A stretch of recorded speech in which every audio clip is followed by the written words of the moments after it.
Conspiracies, government cover-ups, Earth mysteries, monster cryptids. Hospital port as pride and dignity. Stop the New World Order. Welcome to HPANWO TV and welcome to this, the 99th reply to comments video. 99 reply to comments videos. Yes, this is the video where I get to reply to your comments, and the reason I make them is because I don't have time to reply by text, and it seems unfair not to reply because I get some really good comments, and you guys, my viewers, I'm very fond of you. You provide a great service, but you watch, you take the time to absorb what I say and take the time to give me your feedback. It feels only polite that I reply to you, and I get a lot of comments, and for a popular channel, so I don't have time to keep replying to them by text. But as I said, I feel obliged to reply. Now, you may think to yourself, hang on a minute. I only want to reply to one comment, Ben. What's the point of making a 9-hour video to reply to my one comment? Well, you don't. Firstly, right, you don't have to watch a 9-hour video to reply to your comment, because what I'll do is I'll put a timestamp in response to the comment that I'm replying to, which will be in the form of a reply to it, which will tell you when, within the nearest hour, in the upcoming reply to comments video, I'll be replying to you. Second reason you don't have to watch a 9-hour video, because my reply to comments videos are not that long anymore. They're much shorter than they used to be because I do them more often. So yeah, so now there's another reason I do these reply to comments videos, because I enjoy doing them. I think they're fun, they're great, and you guys, my viewers, you seem to enjoy watching them, so that's why I do them. So yeah, and I know a lot of you watch them all the way through anyway, so that's really, really cool. You watch them from beginning to end. Okay, so where were we? So let's go back. Let's go to the last comment that I had. Let's change the angle slightly on that. The last comment I had before the last reply to comments video I did. Okay, so we'll go to here. Okay, so where are we? Jonathan Carlos. Hello, Jonathan Carlos. It's reply to comment 98. I am the first. Give me kisses. Give me foil hats. I want the lot. Anything less is absolute rubbish. Well, you can have the tinfoil hat gold, but kisses? Oh, I think you'll have to find someone else. Sorry, mate. Neil Peel says second on reply to comment 98. Well done. Silver tinfoil hat to you, Neil. Jonathan Carlos says, where's your proof, Neil? We should discuss this over a Skype call, but you must have me there recording you recording it, otherwise it's just edited. Absolute rubbish. Sorry if it seems like I'm being a bit of a mumble to you, Ben, but I feel since he has stopped commenting on these videos, I must step up to the plate and offer mumblings where I can. Well, thanks, Jonathan Carlos. Is it, your posts are something they are a bit of methadone to help me get over the withdrawal symptoms of dealing with Steve mumbling. I do miss him, it's weird, but I do. So yeah, a bit of nostalgia there. Neil Peel says, proof of what? Stepping up to the plate is one thing, but be clear in what you're talking about, Jonathan Carlos. And he says here, I thought I replied to this earlier, but I can't see it. But where is my proof of what? You want to debate? I think Neil is making a joke there relating to Steve mumbling and his constant accusations that I was deleting his comments, which I wasn't doing. But this is YouTube's problem, unfortunately. Jonathan Carlos says to Neil, proof that you were second. I'm being a friendly mumble-like troll. Friendly mumbling, that's a contradiction in terms. Neil says, well, the proof is in the pudding. You saw my reply, and I think you were third. So logic dictates. Jonathan says, this must be read in Ben's mumbling voice. But you believe in that steaming woo-woo pile, so you have no credibility. What absolute rubbish. I was first, unless Ben has properly joined that R.D. Hall shill of shame and somehow made it look like I was third. I say again, absolute rubbish. Everyone is in Richard D. Hall's shill of shame because everyone's a shill as far as he's concerned, except for Andrew Johnson. Right, so Bases 2024 Summer Seminar. Oh, that's a good old one, this was. Popcorn Boxing says Out of the Silent Planet by Iron Maiden. Right, yeah, that's Funny enough, I've been reading those books. I've been reading the Space Trilogy by C.S. Lewis, and an album called that actually. Yeah. And Popcorn Boxing says here, excuse me, uh, 109029. Oh, we got a timestamp here. What's it saying? Both sides played very well, and we funnily enough, something weird happened. We finished watching the football, we'd had our meals, and suddenly someone had left the TV on. Oh yes, that was we started watching that program about the Welsh Triangle. Popcorn says, weird how a UFO show came on in the pub after the football. Synchronicity. It was, I don't know if you could call it synchronicity, Popcorn Boxing, but it seems somehow appropriate. I mean, they just left. You're not supposed to show things on TV that are not sport, but they just left the TV on, and this was the next thing on. And maybe there was a slightly synchronous element to it. It certainly felt provident, should we say that we UFO buffs were there watching the football, and then along comes this. Then along comes this program about UFOs, which we watched a bit of. I haven't watched the rest of that, by the way. Haven't yet. Funny enough, that was England. England were playing. Was it Slovenia? Yeah, whatever. Was it Serbia or Slovenia? Either way, England are now in the semi-final tomorrow, aren't they? Yeah, they got Netherlands in the semi-final. Right, with Rin Michaelis, are UFOs real? And we have Simon Jandrell, who says 100% they truly are. Yes, although Agent Rin is trying to feed me disinformation and say that they're not. But I think I successfully resisted the mind control there. TKUK says on Reply to Comments 98, I like your hat. Oh my God, Roaring Water Bay is back. Oh my dearie me. I never thought I'd see him again. This hat actually is, I always wear it when I'm broadcasting. It's Australia. See? Oops, there. Australia. There's the hat. That's a bit floppy there, so I'll put it on backwards.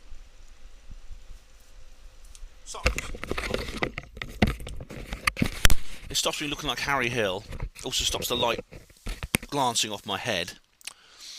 Yeah, that's my hat. It just makes it better with this because I've got this light here above me.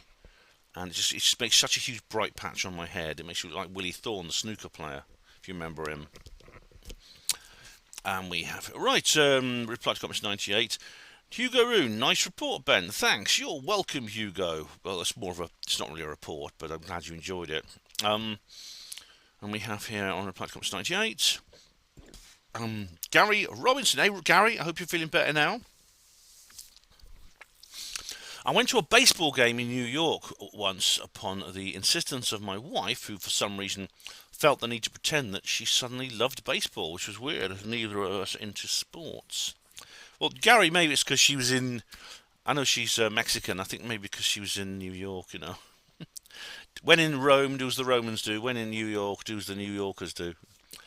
Gary continues, I hated every single minute of it and couldn't even see what was going on anyway. I'm an Englishman, I'm an evil alien, I'm an Englishman in New York. The vast majority of people in the stadium seem to spend the entire game waiting in the line for hot dogs, which cost $27, and cheap beer served in plastic cups, which was $37. Quite literally one of the worst afternoons I can remember.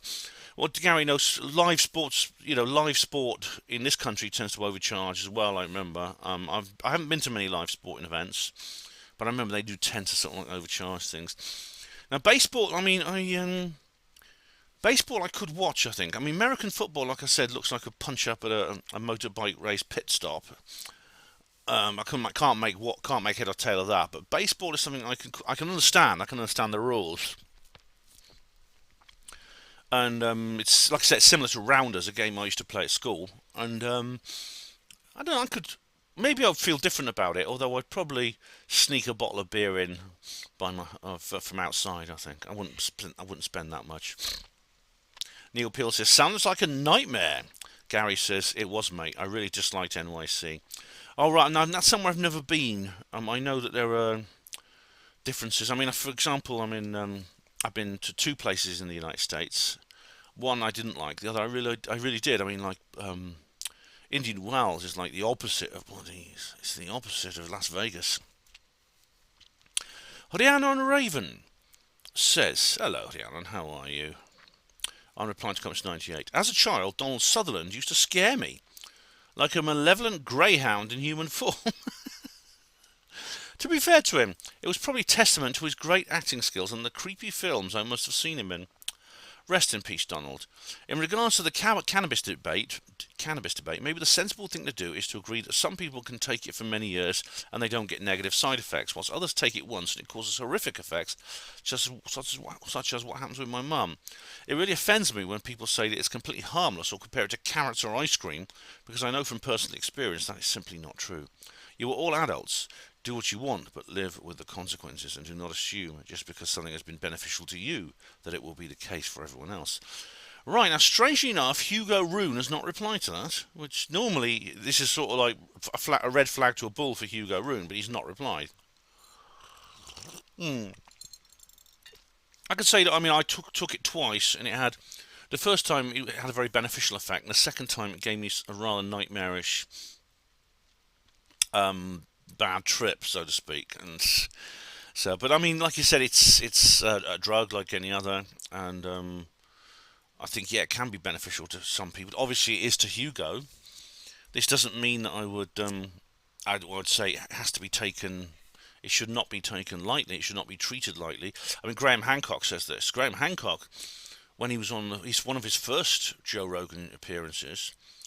He and Joe, of course. Joe loves a spliff. He sometimes smokes it when he's on the air. But he said, he admitted that for most of his life he had a terrible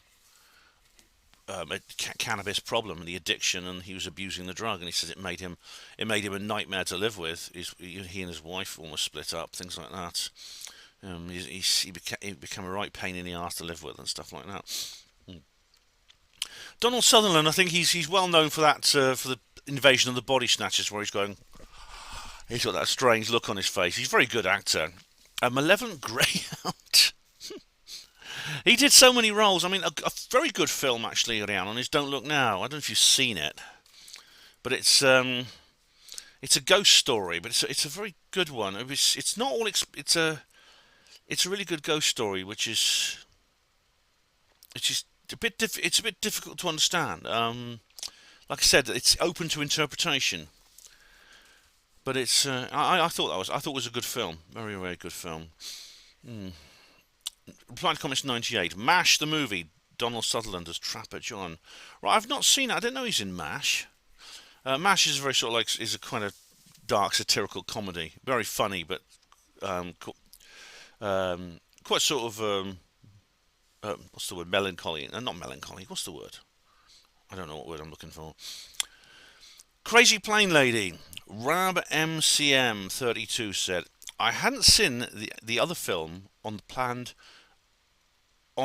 plane and the after film in the airport.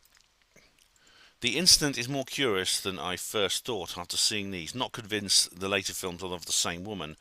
Right, it's difficult to tell actually with the quality. I mean, the actual quality of both films. They're both amateur films from handheld phone cameras. Not the second scene in the airport is not the best lighting.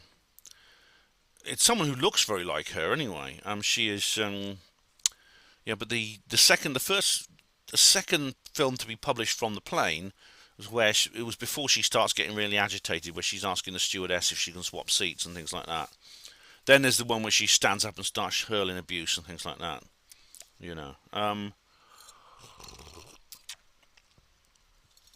I mean, I do think that, I mean, she's released some more films since then, some more videos where she's got all her makeup on, she's very sort of done up, and that could be someone else, technically. The one she released where she was crying and apologising, that could be one. She appeared on TMZ, with all her makeup on, where she looked very, very different.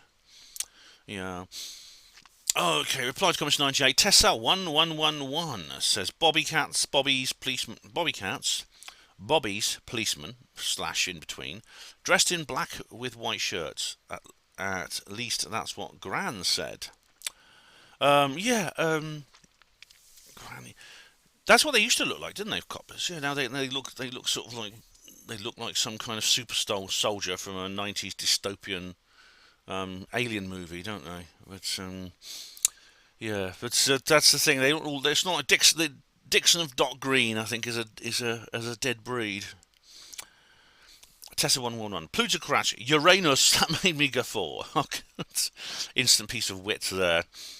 And now we have Jonathan Carlos on reply to comments 98, who still hasn't got his car. I realise this is a long old comment, so don't worry about getting back to it in your next comments reply video. Oh, all right then. Okay. No, only kidding. Making a separate comment here so I don't run the risk of losing my claim to being first. Don't worry, Jonathan. Your place in history is assured. You will go down forever in the HPANWO TV Olympics. You know, picture of you on the podium. You know. However, Neil now says I was third, which has got me worried about receiving my foil hat. Have I maybe done something to offend you when you've enacted some woo-woo tomfoolery so that you don't have to give me your hat? If that is the case, then what absolute rubbish. I deserve that hat. Jokes aside, do I make a good mumbles, by the way? Almost as good as the real thing, Jonathan. Don't worry, your hat is in the post. Thank you very much for your detailed reply to my comment and checking your diary and vlog post to see if anything was up with you that day too. I'm sure you, like a lot of your subs here, and I'm sure you, like lots of your subs here, have probably noticed days when it seems like it's just one of those days where everything is fucked. Was reaching out to you to see if it was more of a widespread thing as opposed to, I guess, local to me. Thanks again for your reply. No, Jonathan, it's absolutely not local to you. I think we all feel like that some way, at some point. I mean, especially if you're the kind of person who can't sort of like just turn away from what's going on in the world and bury yourself in the football and TV. You can't avoid finding days where everything just seems to become overwhelming. Absolutely. Jonathan continues. One last thing regarding your Z video being banned. I watched that probably the day before it was taken down, but I honestly can't remember if it was on Rumble or here. If it was here, then I wonder if me watching it brought it to YouTube's robots' attention. I've noticed you replying to people watching your now ancient videos, so it would be interesting to see if the more controversial ones get purged, or is it just a current thing blanket man? Z video. Was that World War Z? Was that banned? Which video do you mean? Sorry, mate. Let's have a look. It's what World War Z is about zombies. That's not been banned. Sorry, what do you mean by Z? Hang on, I'm a bit confused, mate. Sorry. Banned videos. Hang on, let me just open my banned video folder. Hold on a sec. I've got a whole folder of all my banned videos. Was it real? Oh, zombies. Yeah, the real zombies 2015.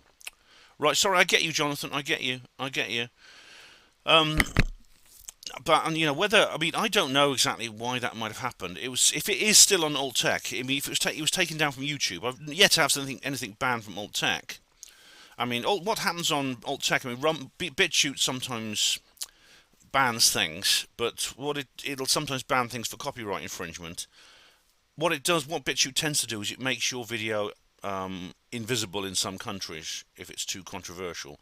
There's entire channels I subscribe to. I can't see any of their content. I can though if I use a VPN. But Tor is a good one actually. That seems to work very well with BitChute. But yeah, I don't think you watching it would have had any effect, Jonathan. Honestly. But whether you watched it on Rumble or I see what you mean. Did you watch it on Rumble or did you watch it here? Well, it depends when you watched it because if it was after the ban, obviously you would have had to seen it on alt tech. But you watching it probably didn't bring it to YouTube's robots' attention. It still gathers a couple of views a week, so I wouldn't worry about it, even though it's an old one. Have you noticed I've noticed you replying to people watching your now ancient videos? Yeah, I get notifications for them. Yeah. Be interesting to see if the more controversial ones get purged. Well, at the moment, I mean, there's no time limit on it. I mean, they've taken down, like I said, they took down one of my Kevin Annett videos, which is like 14 years old. Yeah. So there's no time limit, Jonathan, at all. All the best, mate, and I hope you and Bungle are managing to keep cool in this unprecedented heatwave summer. If anyone living in England right now will know that is a rather that's something sarcastic, because we've had the coldest, wettest summer on for God knows how long. The last month and a half have been just continuous, very, very mild, very low temperatures, lots of, well, it's not been too much rain, but it has started raining in the last couple of weeks. Bungle, are you alright with that? Yeah, Bungle's got his Welsh hat on, so he's alright. Thanks for the comment, Jonathan. Thanks for the comment. Darren, right, this is a Assange Freedom live stream. Darren says, I'd be shitting myself if I was sitting on a plane and he got on. Yes, so would I. Yeah, and Angel Breath says, yep, agreed. We'd be on an Isle of Shite. I think I'd do a crazy plane lady if he was on there, I'll tell you.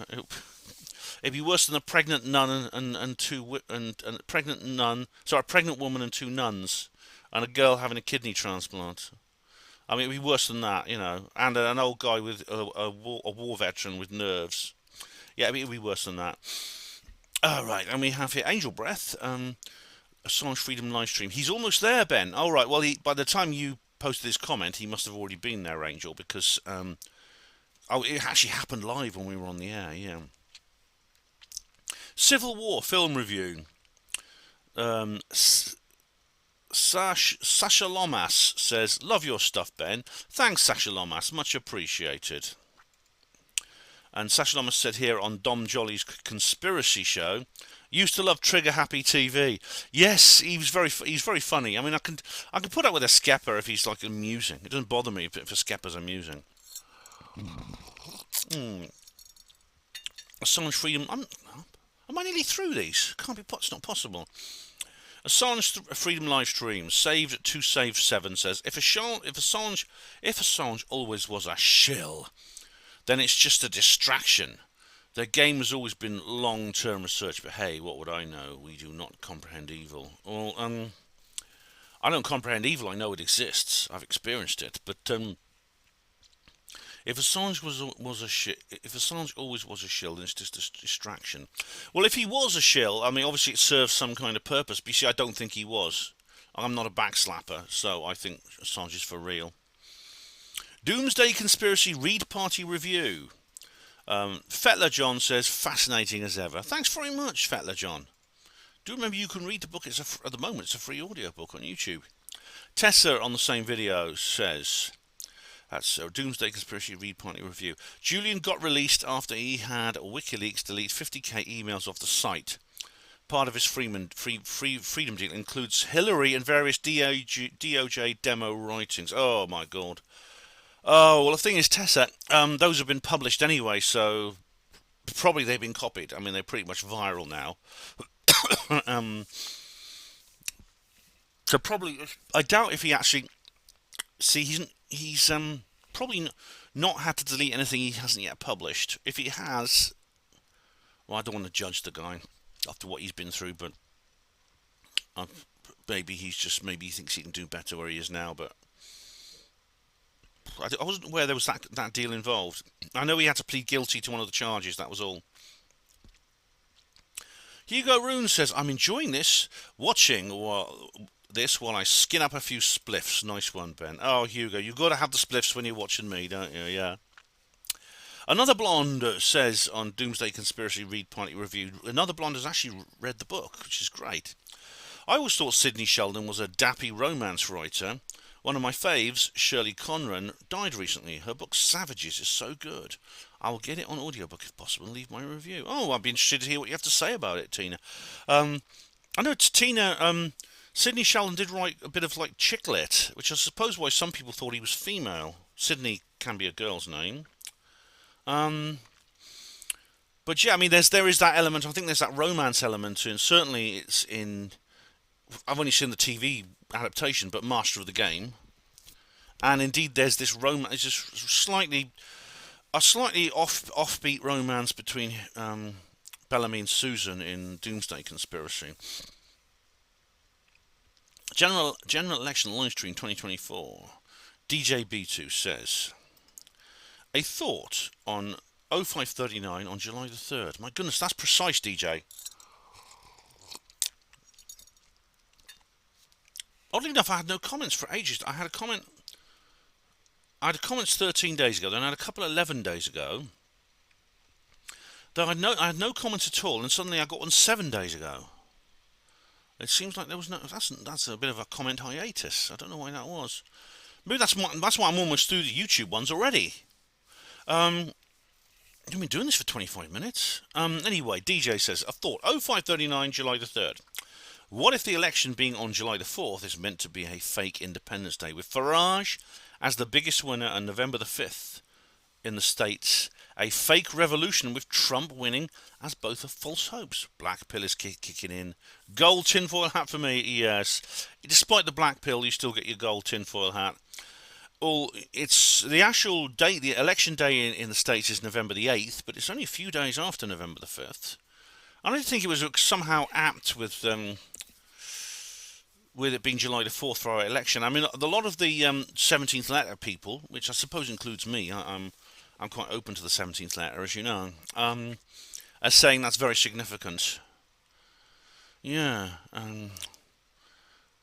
But, I mean, I personally think that if it is symbolic, I think it's probably something more positive than that. Farage was the biggest winner. Excuse me. As I said, he was the biggest winner, even though technically he lost. It's a bit weird. Everything's been turned on its head. Starmer won. I mean, Labour won very decisively, but everyone's talking as if they lost. And Farage lost. I mean, in electoral terms, Farage is a washout. He just got 5 MPs. And what are they going to do? What good are they going to do? So why is everyone talking about Farage and Reform as if they won? That's what's made this election so interesting, I think. DJ B2 continues on the same video on a different comment. Then again, you can flip it, and it's the UK's Independence Day from the global American empire. I don't think the empire is actually American. That's a popular left-wing idea, which really doesn't make sense. It's something I used to believe in. It doesn't really make sense anymore. But who knows? I mean, we became independent from the Brussels, the European empire, don't we? DJ, same video. End of Bretton Woods, etc. And the Bretton Woods is something to do with World War II. What was it again? Bretton Woods Agreement. It's something to do with the aftermath of World War II. Bretton Woods Agreement. Here we go. It established a system through which a fixed currency exchange rate could be created using gold as the universal standard. The agreement involved representatives from 44 nations and brought about the creation of the International Monetary Fund and World Bank. Right, actually, believe it or not, DJ, I've done an entire alt-tech video all about that sort of thing, if you want to watch that. You won't get it on YouTube, I'll tell you, it's a bit too hot for YouTube. DJ, and Trump being a rebuilding of the US president. Says here, it's a separate comment on the same video. Keep questioning both sides of a limited equation and more. Yeah, I mean, if Trump gets in, and he's likely to, it's going to be another 2016 moment, definitely. I mean, it will, because it's in the same year as Farage, the rise of Farage and Trump. 2024 is going to be a new 2016, definitely. As I said, if someone's hit pause at the end of 2016 and they've now hit play. General election DJ. Seems the alt-tech platforms have been having issues the last couple of days in the UK. Yes, someone else had a problem with I was talking to another BitChute user, and he said he had real problems with it. I was discussing contacting technical support and things like that. Apparently they're upgrading BitChute right now. It's actually having a major. It's just some major repair work being done on it and upgrades. So that could be why. General election live stream. Alan McBride says, "Cheers, Ben." You're welcome, Alan. This is Jonathan Trinity Martin. General election live stream. Yo, Ben, man, remember me? 7 a.m. election day post. Woot! Who's this? Jonathan Trinity Martin. Do I remember him? Let's have a look at him. Hola amigos, buenos dias. So, I've had a kind of big breakthrough with the ET contact thing. So I've had a couple of breakthroughs actually. Yeah. I've seen him somewhere, yes. Where have I seen this guy? Yeah. Anyway, that's his channel there, Jonathan Trinity Martin. He looks familiar. Where have I seen him? Yeah, Jonathan, I remember you. I don't know where or when, though. But you look familiar. You do look familiar. Oh, you'll have to remind me, I'm afraid. The Doomsday Conspiracy Read Party Livestream. David Splendid Isolation. Thread stuck with me ever since I watched it at 8 years old in 1984. Oh, good grief. That's despicable. I saw it. I saw it too. I was a similar age to you, and I saw it too. One of the most poignantly impressive films I've ever seen. So much so that I sought out and managed to get a bootleg copy in the 90s when it wasn't available to buy on videos. I have seen it probably 30 times, over 30 times, so well made and designed by its writer and director. They absolutely nailed it in conveying the sheer horror of World War III on the average people of our society. My goodness me. David, I can't fault it on a technical level. It's very good. It's much better than The Day After, which makes it, of course, far more frightening and upsetting than The Day After, because it's much more sort of grisly. But you watched it over 30 times. Didn't it get you down? Doesn't it get you down? I mean, I can watch something like that maybe once and get something out of it, and even see it as something to admire it on a technical level in terms of its writing, its direction, acting, things like that. But to watch it over and over again, I couldn't do that. I couldn't. Funny enough, this came up on HPANWO Voice, because if you read HPANWO Voice, you'll know that I did a review of the film The Road, which is often talked about as being very, very depressing. People describe it as being a very depressing story. I've watched the video. I watched the film and found out that no, it's not. It's far from it.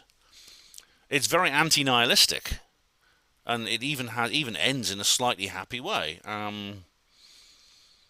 I thought Threads was Threads. I thought The Road was very good. I think it's. I actually when I was doing the review, I compared it to Threads, and about how much better, how much more how much happier and uplifting it was than Threads. Threads is nihilistic. Threads is an exploration of despair. It's something that I can't. I don't think I'd want to watch it again. Anyway, David carries on. While I agree it shouldn't be shown to young children, showing it to older kids with their parents' permission I would feel would do more good than harm in conveying just how serious the issue is, and hopefully will translate it into their politics in trying to avoid such a dreadful fate while they still can. Well, I think it should be. I think showing it to older children at home with their parents is a good idea. I don't think it should be shown at school. I accept that it probably. What effect it had is very interesting because, as I've mentioned several times, it came out around the same time as The Day After. Both were released in 1983, just before Mikhail Gorbachev got into power in the Soviet Union, which meant they were kind of like they were preparing us for. So literally within a year of that film coming out, someone got into power who would essentially end the Cold War. One of Gorbachev's main purpose of ruling the Soviet Union was to end the Cold War, which he did very quickly. Within a couple of years, Glasnost and Perestroika had come out, and Reagan and he were like going to parties and things like that, and it did become kind of like a completely different world very quickly. So, and I think maybe it's not a coincidence that those two films came out on both sides of the Atlantic in the West at the same time that Gorbachev got in and the Cold War ended. I mean, it's funny enough, it was from as long ago as the late 70s, it was that people were talking about ending the Cold War, and Gorbachev went to the Rockefeller Foundation in the late 70s. Werner von Braun also told Carol Rosin that within a decade it was planned. He told her in 1977 that it was planned to end the Cold War in less than 10 years' time, which of course happened. Yeah. Right, same video, David Splendid Isolation. The Other Side of Midnight is the name of Richard Hoagland's radio show taken from the classic series. All right. I've heard, of course, yes. I thought I heard that name before. Yeah. Now we have a new video. Notice of Alt Tech exclusive. We hate gold. Blogger526 says, considering the systematic targeting of hospitals, including today's attack on the Okhmaydit Children's Hospital in Kiev, a mode of operation used since 2016 in Syria by the Russian military that the MSF charity had to stop providing details of its whereabouts as it believed this GPS information was used deliberately to target the hospitals. I sincerely hope you are not being sarcastic about Putin being a really horrible man. Sadly, I expect not, so won't be tuning into Putin apologists parroting a whataboutism rhetoric in an attempt to defend the indiscriminate slaughter of children. I'd rather just hear your opinions about aliens and UFOs, if I'm honest. Fair enough, blogger. Well, I can give you plenty of opinions on those things. But I do question what you've said here. You've said here that the MSF charity had to stop providing details of its whereabouts because basically they were targeting children's hospitals. Now, this sounds very much to me like propaganda. It does. It can conjure up images of cackling, Germans with cackling, marching into Liège and putting the babies on their bayonets and things like that. So I'm not giving you whataboutism. I'm not saying, well, look what Ukraine have done, look what NATO have done. I'm saying that I do question that Russian forces were deliberately targeting children's hospitals. I mean, why? They'd only do that if they wanted the whole world to hate them, which means maybe someone else did it and blamed it on the Russians so the whole world would hate them. It wouldn't be the first time that something's been blamed on the Russians and it wasn't really their fault. And final comment on YouTube. My goodness me. Okay. Final comment on YouTube. David Smith. David Smith says, Have you done any videos on Project 2025? No. What is that? Let's have a look. Project 2025.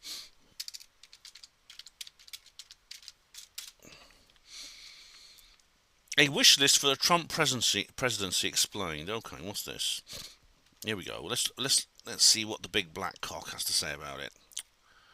Blah. It's a proposal. Right, what is Project 2025? The wall. Climate economy. Well, I'll have to have a look through this, David. I mean, no doubt I will be covering the US election at some point as we get closer to it. All right, I haven't been doing so in detail much lately because there's not been all that much to talk about, in my view. I know Trump's been in trouble and things like that. But other people like Styx, Hex and Hammer have done a really good job on that, and I haven't had time. Right, so that's the end of YouTube. Let's go on to BitChute. I don't often say that, do I? Isn't that strange? So soon, Ben, so soon, yeah. I don't know why I've had fewer comments this particular cycle, but there you go. Maybe it's because it's less time since the last one, I don't know. Anyway, reply to comments 98. Let's have a look. Have we here? Just waiting for the video to start. Yes.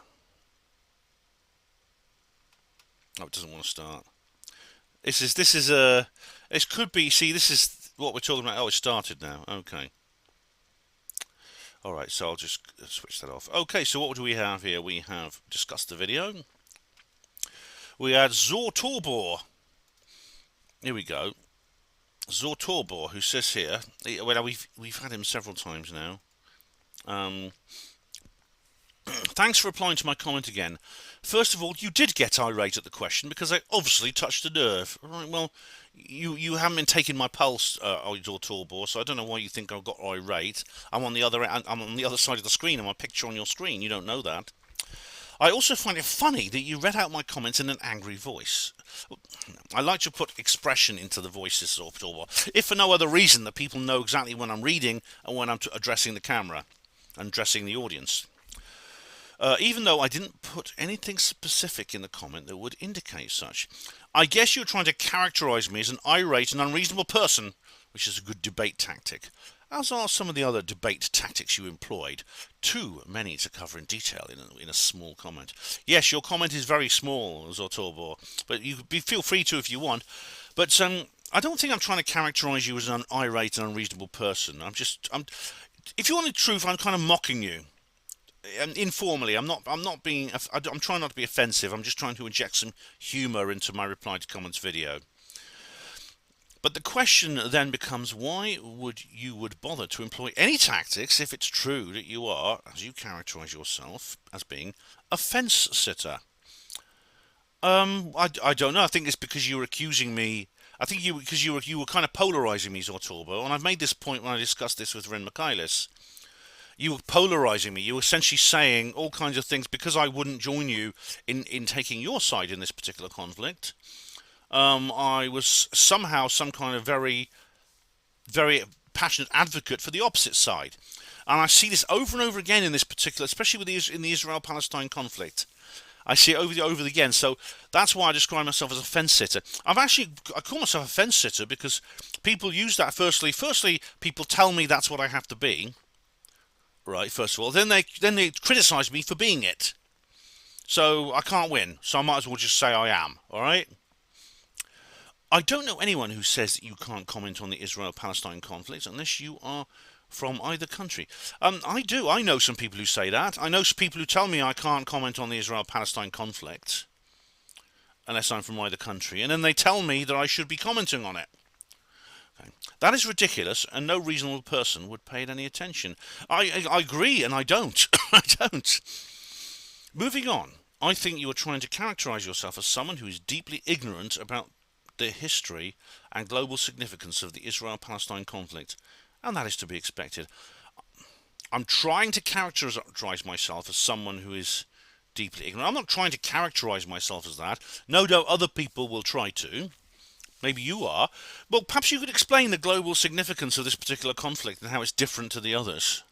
And sorry if you've already done so, but I mean, the only people who seem to consider this of global significance I would say, fall into two categories. It's the very philo-Semitic centrists like Maya Tusi, or he's sort of a centre-rightists. It's those kinds of people. It's Charlie Veitch, or it is the it's Jews themselves who understandably feel national sovereignty towards this, and therefore they tend to see things as all people do through the lens of their own experience. Or it's the pro-Palestinian lobby, that is the Muslim world, and elements of the far left and the far right in politics. Those are the people who believe that the Israel-Palestine conflict is in a sense of greater global significance. I don't fall into any of those categories. Zortobor continues. However, I would not come to you asking about it if you had not devoted an entire live stream to the beginnings of the grounds of the offensive in Gaza. I did, yes, I did. But the only reason I did that, I mean, he says here clearly you are aware of the significance of the conflict. Otherwise, you would have not done so. I don't agree. The reason I didn't make that live stream because I'm aware of the significance of the conflict globally, or otherwise. I made that video because it's in the news so much, and that's what everyone was seeing. So I wanted to put my side across. Have you done any live streams on the Papua New Guineans? No, funnily enough. But you know, if that ever comes again, I only did the live stream, like I explained, because it's in the news so much. It became basically the current thing for quite a while, didn't it? For quite a number of months, it was the current thing. It still is occasionally. I mean, certainly it's been a massive issue in this election that's just gone in the UK. I asked you to denounce the genocide of the Palestinians without qualification, and your response was this. Oh, right, okay. Your response was that you denounce all genocides, and then you proceeded it to question whether the ethnic cleansing of Gaza was a genocide. And you also made the point that both sides are genocidal. Yes, basically. Though these are two qualifiers, and you failed to specifically denounce the only genocide taking place in the region, which is the one happening to the Palestinians. Okay, well, no, that's not a fair representation of what I said. What I said was I'm seeing this through this situation as a result of massive amounts of propaganda on both sides. I made the point that there are genocidal elements on both sides in this conflict. I made the point that there are those within the Netanyahu regime who do call about want genocide in Gaza and the rest of the region. There are also those in the Palestinian Authority who want a genocide of the Israelis. And they've said they would do it. What's more, both sides have committed acts of great violence against the other. Obviously, there's the October the 7th massacre. So, yeah, I mean, I think that's a misrepresentation of what I was saying. I then went on to say that, you know, I condemn both elements of the Israeli regime and the Palestinian regime who call for genocide of the other. I condemn those. So these are not qualifiers. As for both sides being capable or culpable of genocide, it's worth pointing out that it is Israel and the J words that have invaded the Palestinians and not the other way around. I'm not sure that's the case. I mean, have you seen Jonathan Cohen? What's his name? Yeah. It's worth watching. I'll just show you a debate. Actually, it's worth watching this. I quite like this guy. Actually, he's willing to do what you might call. He's willing to do open debates with people about this situation, and I've been watching a couple of his videos. Here we go. This is where is it?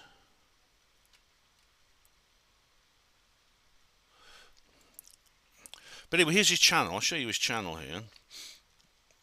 I've been watching this guy. I quite like this guy. I don't know whether he's right or wrong, but this is all right. I don't know whether he's right or wrong, but I do think he's quite open. He's willing to discuss. He's willing to engage in dialogue. A Jew and a Palestinian debate Gaza. It's worth what this video in particular. They attack, they arrest all sorts of people on behalf of. There is a Palestinian. I would agree. Okay, this guy's a Jewish Zionist. This guy's a Palestinian Muslim or Palestinian supporter. This video in particular, a Jew and a Palestinian debate Gaza, is worth seeing. It's worth seeing. I mean, as I said, I don't know. Even though I haven't worked out who's right or wrong here, I think I would recommend you do look at both sides of this story, because I suspect you may not have done so. Okay. So this is Autoball again. If a country invades and they meet an armed resistance, then it is a legitimate response. Genociding them for defending themselves is not a legitimate legal response. Well, as I said, I'm not sure that's what's happening. If Britain was being invaded by a foreign military force and took more than half the country and the British Army responded with violence, would you support that? Yes, of course. That's a legitimate defence. If they killed some of the invaders and they began ethnically cleansing all British people If they killed some of the invaders, who killed some of the invaders, and they began ethnically cleansing all British people, would sit on the fence then. I think what you sit on the fence then. Alright, so if the people invading started ethnically cleansing the British people, would I sit on the fence then? Of course not. Of course not. But you see, supposing I was living in Australia, right, and I was seeing, there was various news shows about this hypothetical invasion of Britain, and I'd never been to Britain. I was not British, and I was also not part of this invader. And there were some people saying that the invaders were great people, and they'd always lived in Britain, and all they were doing was returning, and they were shifting their population there, and they were really, really nice to the British people, and they weren't doing any harm, they weren't displacing them.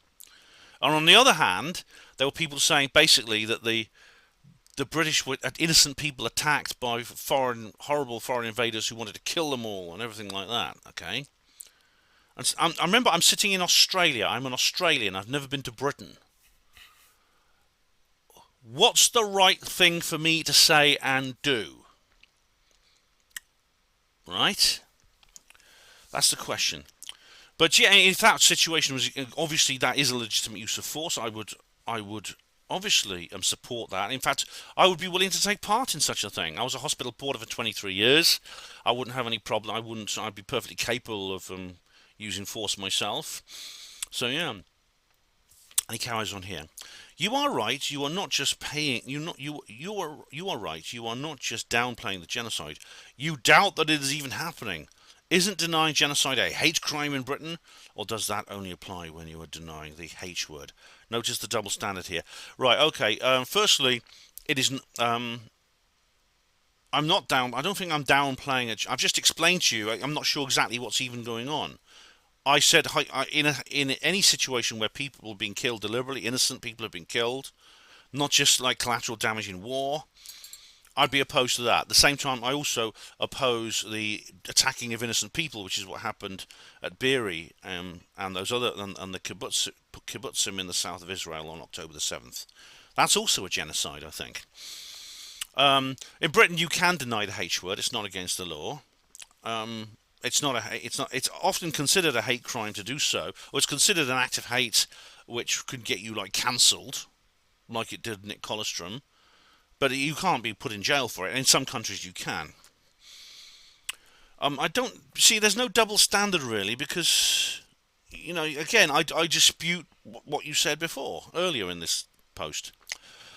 For someone who claims to be so unbiased in this, it is interesting that you would be so familiar with the views of people like Jonathan. Oh yeah, we just mentioned him, Jonathan Cohen and Israel advocacy groups. I don't trust your reporting on the subject, and I don't think anyone else would really either. Oh really? Is that so? Is that so? Right.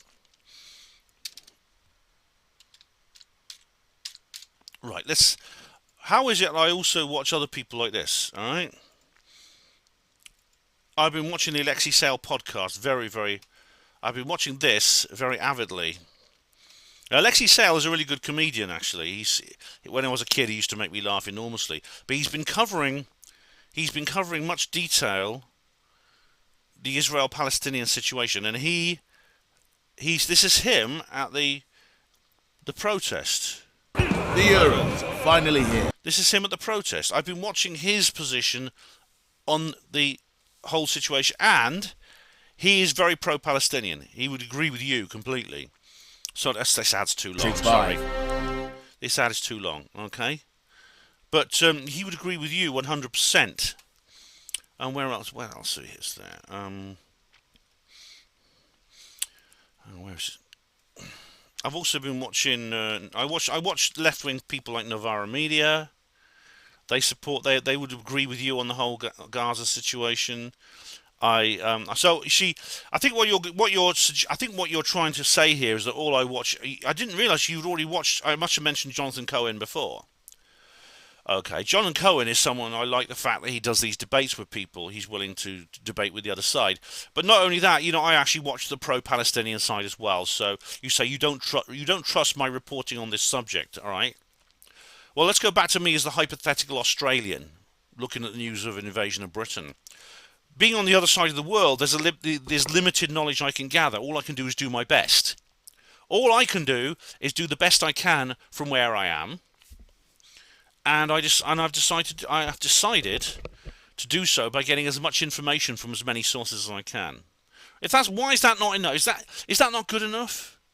Because the only other way I can do this is to go and spend a few months in Israel and Gaza. That's all I can do. I can't go there and spend 6 months going around this country. All right. So, what do you want from me, Sortable? I mean, you seem to expect me to. You seem to expect me to perform miracles. Well, I can't. You expect me to be all-knowing and all-seeing and omnipotent, and able to remote view Gaza and things like that. Well, I'm not. Ingo Swann is dead, I'm afraid, so too bad. Sortable then says here. This is a separate comment. Quote, you obviously think that the J-words have some power or status and I don't. Yeah. Well, I've done an entire video about this to Sortable. Ironically, it was banned from YouTube for hate speech. You can't even say their names on your channel. Are there any other ethnic groups that have this status or qualifier? I don't know of any. All right. So you're suggesting because I can't say the J word on... Well, I can in some contexts. I can't say the J word on YouTube. That means that the J words have some kind of power. Right, that's a legitimate question. The answer has nothing to do with the J words themselves. It's to do with YouTube, and it's to do with their oversensitivity towards what you might call left-wing causes and their desire to support them and not appear racist and all this sort of thing. So I don't think that has anything to do with the... I know J words. I know them. I know people who go to synagogues and things like that. You know, they're perfectly ordinary people. A lot of them are like working class guys like myself, and they don't really have any power at all compared to most other people. So, I mean, one of them joked to me about it once. He said to me, you know, apparently I rule the world, you know, but you know, no one's ever come and told me. He says I want in. Anyways, Audible, those are again, you do provide some very interesting, detailed comments, and I'm grateful for them as much as I disagree with you. You do think things through, and you listen to me carefully, which is more than what some people do. Anyway, thanks very much. I look forward to your reply. Okay, now we come on to Assange Freedom livestream on BitChute.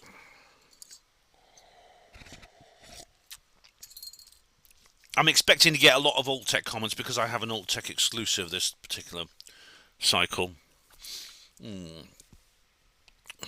Okay, so discuss this video. Hugo Rune, hi Ben.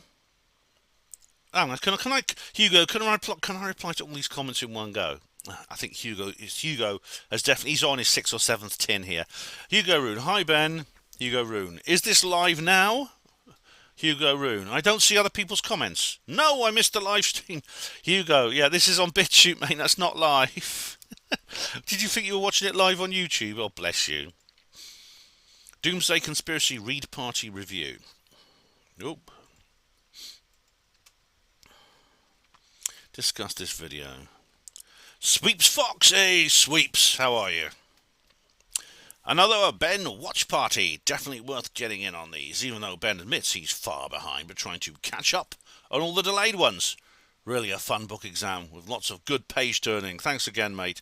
You're welcome. You're welcome, Sweeps. Do read the book. I mean, you can listen to the free audio book on YouTube. As I said, if you're familiar with Sidney Sheldon, which I am not terribly, you know, people who are fans of his will probably find this kind of an odd one out among his books. Anyway, take care, Sweeps. All the best. I'll put him a little tag here just to say I've replied to it. I actually did give a text comment to 12 Sweeps here. Right, General Election 2024 live stream. Hugo Rune, nice one, Ben. Again, can I include these all in one go, Hugo? Wow, look at the Parliament picture. Were they demanding a pay rise? Yes, exactly. Look how packed they are. Thank you for all the mentions. I really do look forward to your visit. You are most welcome. Thanks, Hugo. Maybe in the autumn we'll sort that out. I'll have to write you. What? Oh, sorry. These comments were not all by Hugo Rune. This one is by Woden20. Sorry, Woden. Wow, look at the Parliament picture. Were they debating their pay rise? I know. Exactly, Woden. Parliament fills up, doesn't it? This is the picture behind me, if you remember. This one, the picture behind me was Parliament. It was absolutely packed out, standing room only. Exactly, Woden. You only get that many in there when they're debating their pay rise.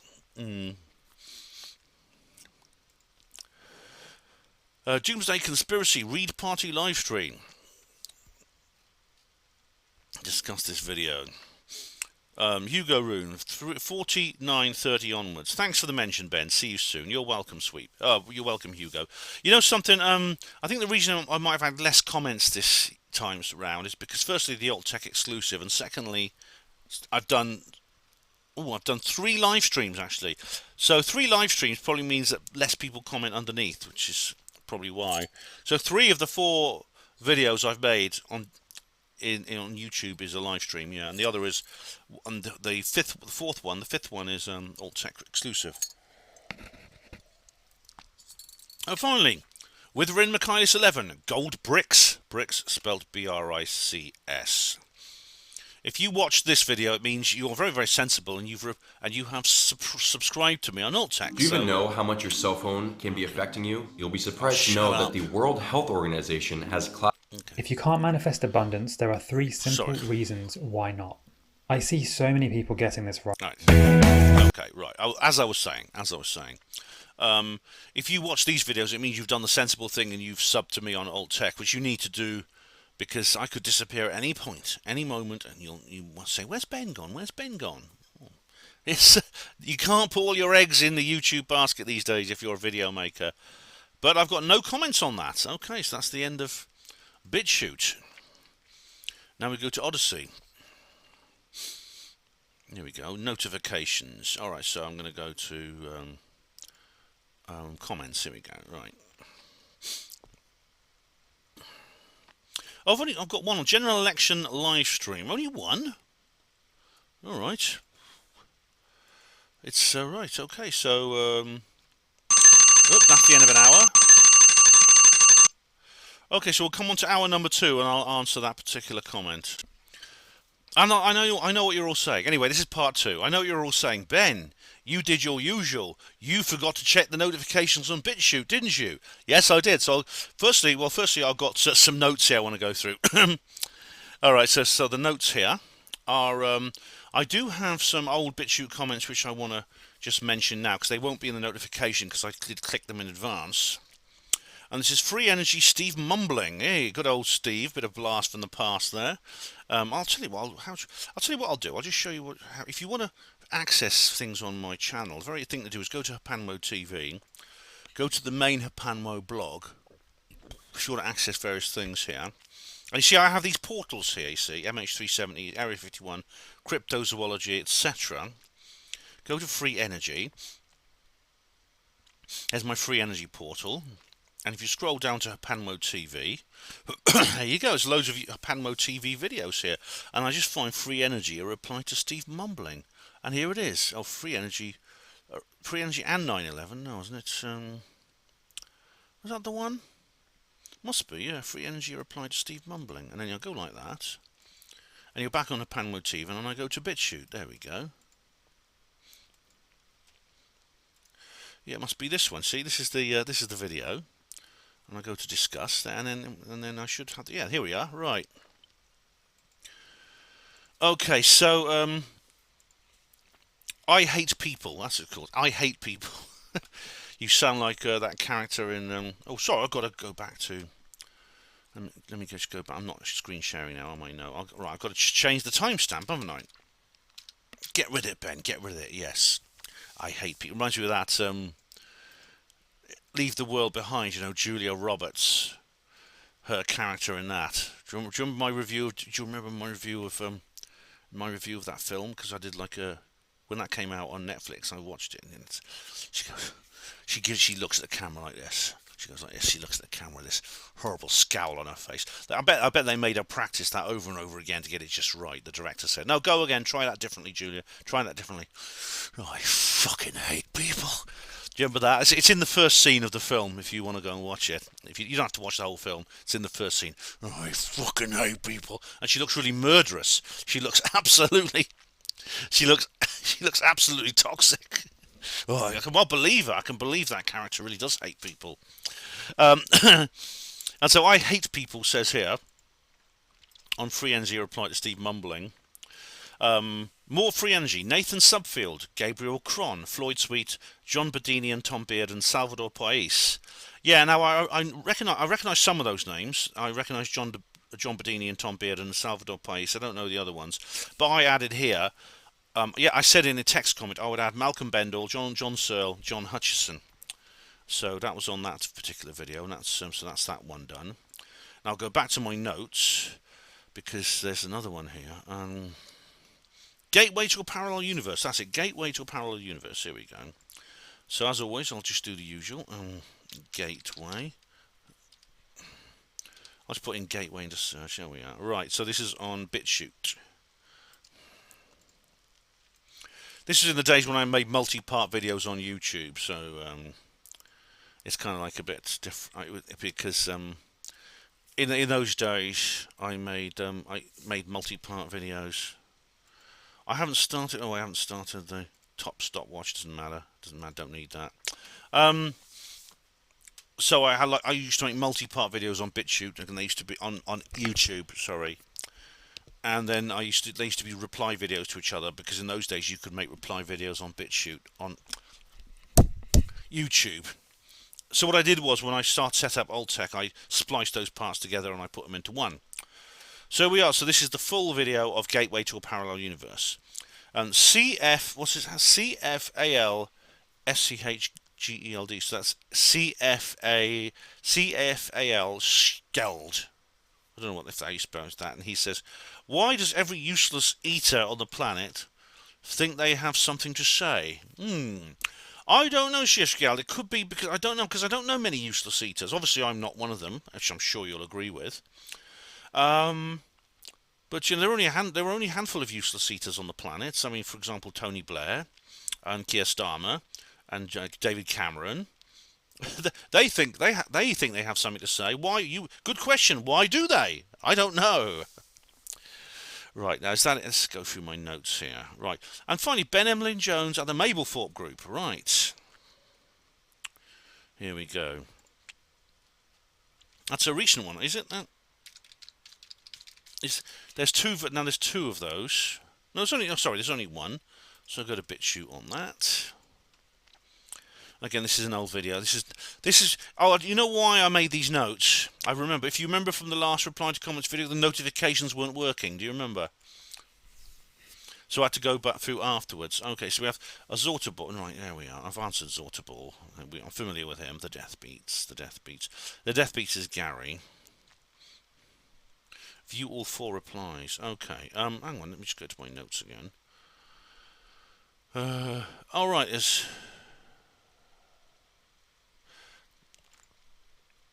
It's Gator Don't Pay. That's the name. Gator Don't. Who is Gator Don't Play? Sorry, Gator Don't Play.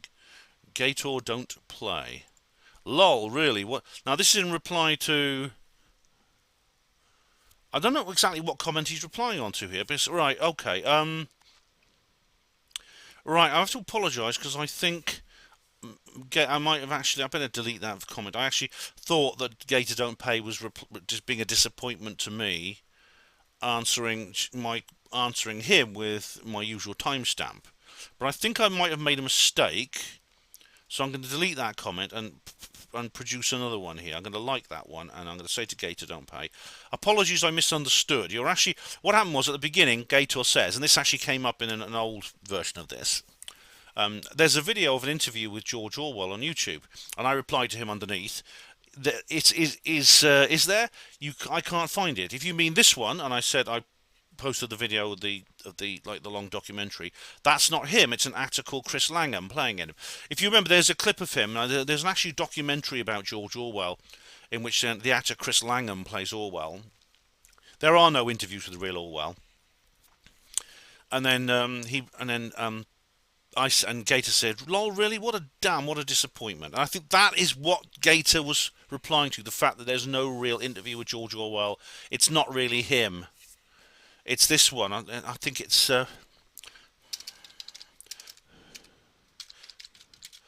Here, George Orwell interview. Here we go. It's this one here, George Orwell's last interview, and there's another one here. And this is the full-length documentary, George Orwell: A Life in Pictures full documentary. And this is him here. And this is the actor. I believe are quite terrifying. Yeah, that's the house. That's Jura in the Western Isles of Scotland, where he lived, what he wrote 1984. 1984 is, I believe, a quite terrifying masterpiece. That's Sonia Brown, the reporter who he ended up marrying her just before he died. So terrifying, in fact. But the execution would have been better if I had not been under the influence of TB when I wrote it. I think Gator thought this was the real George Orwell, and unfortunately it's not. So sorry for the confusion there, Gator. Very sorry for the confusion. All right, is that right? That I think is. Did I show you? Did I show you that? I don't know. I did show you that. Yeah, that's not. Right, so get back to my notes. I'm just reminding myself of what I have to do. Right, so notifications on BitChute. So as usual, I'll just scroll down. They are working today, you'll be glad to know. Let's have a look. Let's go down, down, down. Right, there's none. There's none at all. Okay, so we've got no other comments on BitChute, so I'll leave BitChute there. And now we'll go over to Ivan Koshedja, because this is This, of course, was the comment he left on, there we are, on the general election live stream 2024. This appears to be my only comment on, this is the only comment I seem to have on Odyssey for some reason. Here we go. Not to worry. And Ivan says, just pause on that. Ivan says, nothing could be more relevant than whether someone is a J or lol, or half, or is married to one, etc. Interesting video and election result, though. Well, thank you very much, Ivan. But I don't understand why is nothing more relevant than someone being a J or married to a J? Why is that? As I said, you know, J's are pretty much like anyone else. I mean, they are a people, a culture, and stuff like that. And I know but you find them in all countries in the world. There's no racial. I know some people claim there is, and there may be some DNA markers or something. There's no. I don't think there's a J race as such. You know, you get like Sephardic Jews and Ashkenazi Jews and people like that. But yeah, as I said, I've done an entire video. If you're interested, Ivan, and I say this to Zortobor as well. If you're interested, I've done an entire video called J, and it was banned from YouTube for hate speech. Even though I was actually trying to defend the Jays. But you can watch that. And if you feel free to leave a comment on that, if you think I made a mistake, I'm open to discussion. I'm totally open to discussion. Well, that's it. That's it for Odyssey. Let's go over to Rumble. Let's see what Rumble have to offer now. Oh, I've had some interesting comments on Rumble, I must say. Right. Okay. Firstly, of course, I'll go through my uploads, just my upload list, which is always the most efficient way of doing things. Reply to comments 98. Right, gravity mirror here. Right, gravity mirror says here. Reply. Oh, I've got to put random comments afterwards. What's this?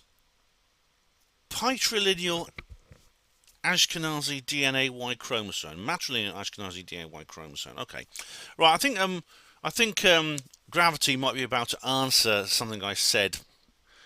I referred to in the last comment. That is the J, the racial element of J's. Okay, there are now 4 or 5 papers in each category which reach the same conclusion, which teams led by both J's and non-J's. The broad picture is that the diaspora of Levantine man in Europe taking local wives and converting them to J-ism, although at some point in the Middle Ages the genetic exchange with the local population seems to have halted. On this matter, I think it's a good thing if people feel a connection with a piece of land or locality. The NWO have been keen to break such connections, perhaps seeing them as an obstacle to their power and wishing to atomize communities. At the same time, I don't think a person's DNA should by itself give them the right to live in a particular place or exclude them from living somewhere else. Going down that road could lead to all sorts of horrors. That's true, yeah. I mean, I think people have a particular homeland. Obviously, there is free movement. People do move, populations do shift naturally. What we have here with the New World Order, that we have an artificial engineered shifting of population. I mean, I personally think it's inevitable there's going to be some of that, of whatever happens. I mean, it's very well known that I've had this dispute with the Welsh nationalists and the Scottish nationalists for a long time, because they seem to have a rather skewed view of the British people. You'll often hear them use the word Celt. And what do they mean by Celt? They use Celts and Celtic people. Well, the thing is, the Celtic itself and Celts refers to a culture that actually doesn't exist anymore. Well, it does and it doesn't, because it doesn't exist as itself, but it has influenced the modern world enormously, like the other ancient civilizations have, such as Greece, the Roman Empire, etc. They've all influenced the modern world. But you see, the Welsh and Scottish nationalists insist there is actually a Celtic people in the world today. My first novel, Evansland, of which there's an audiobook, a free audiobook on this channel, is kind of a satire of that. It implies that Britain itself is divided into essentially 2 groups of people, which are a completely independent breeding population. They're 2 entirely separately two entire separate inbreeding populations, where there's separate breeding populations. One is the Celts, and one is what they call the Anglo-Saxons.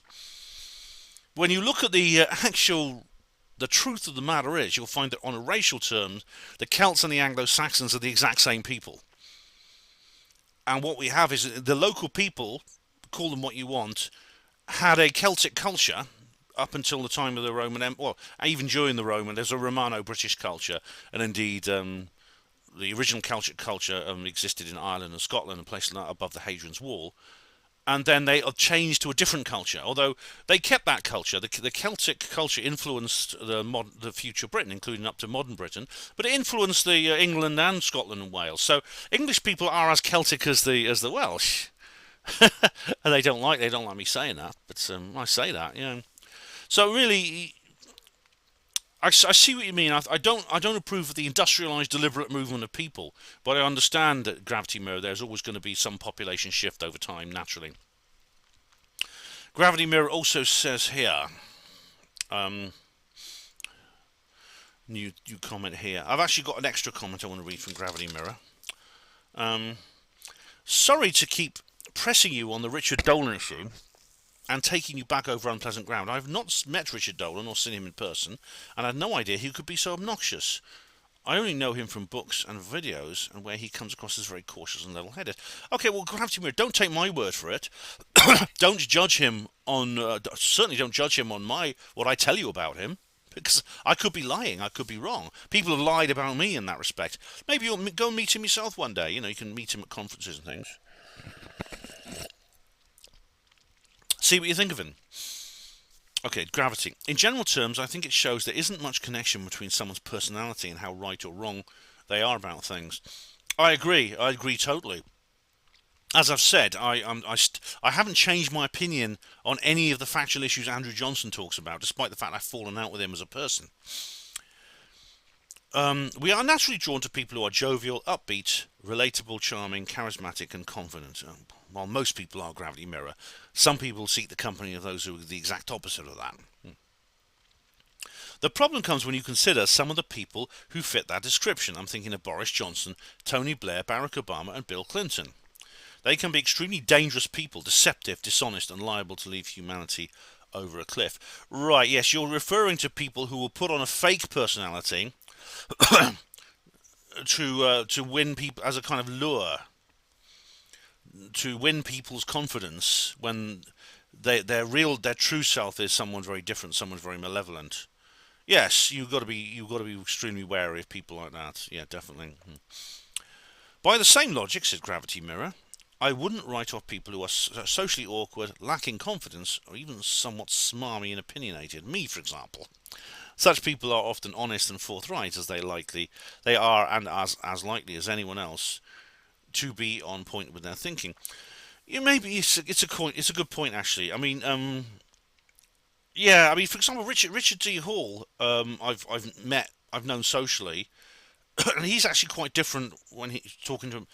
When you're with him socially, he is somewhat different and socially awkward. I mean, possibly he is slightly, yeah. He is slightly, because he's only smarmy and opinionated online. Actually, Richard D. Hall. But when you're with him, he's usually quite nice, but he does come across as slightly uncomfortable in large crowds and things like that. So yeah, but again, Richard's. I mean, in terms of the work that he's done, in terms of his research and his activism, he's one of the best. He's one of the best there is. All right. So thanks for those comments, Gravity Mirror. I've got another comment from Gravity Mirror. I'm going to read it out now. Now this actually, I'm breaking a bit of a rule here because this wasn't on. This was actually something posted underneath a blog article. I just didn't have time to reply, so I said, could I just add this onto the comments reply video? He says here, Gravity Mirror says, I wonder if reptilians have an absolute... I'll show you where it is so you can go and see it. Anyway. Oh, by the way, please do come and see me at the Weymouth Spiritual Awareness Centre if you want to see me. 2nd of August. And there's all. You can pause and read that. Yeah, I'm doing a live show. It should be fun. Is it here? Oh, I'll be on the Forbidden. That's a good. Here it is. Yeah. This is the article here, right? And I was putting another comment here. I wonder if reptilians have an absolute physiological need for loosh in the way humans need food, or is it more like an acquired addictive dependency as with human heroin addict? I don't know. What is loosh? I don't know. If you mean blood and things like that, or adrenochrome, yeah, maybe, I don't know. As humans, we spend much of our time shoveling the carcasses of dead creatures down our necks. Creatures we have killed for that specific purpose. I include plants as creatures. Yeah, I suppose that's life, isn't it? You're in a bit of a pickle if you won't eat vegetables or plants. You'd be like in the film Notting Hill, where the main character goes on a date with a woman who refuses to eat vegetables. She only eats windfall and fruit. And we can justify this by saying we evolved in an ecosystem where everything is furiously trying to eat everything else. It's like a big restaurant, as Woody Allen said. Yeah. You don't need to see this. Woody Allen said it's like a great big restaurant.